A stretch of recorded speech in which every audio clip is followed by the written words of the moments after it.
In this video, I will show you step by step how you can fix the problem where your MX master keys are not connecting to your Mac.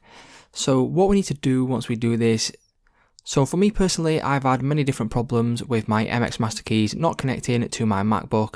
So what I need to do this and what I need to do to solve this is to go to the top right hand corner, click on this little icon, and then what you'll get is you'll get an option now for Bluetooth. Now, if we click on Bluetooth, that will then open up this, select Bluetooth settings, and then from here, you will then get this menu. Now, from here, what we need to do is we want to locate and go to our MX master keys.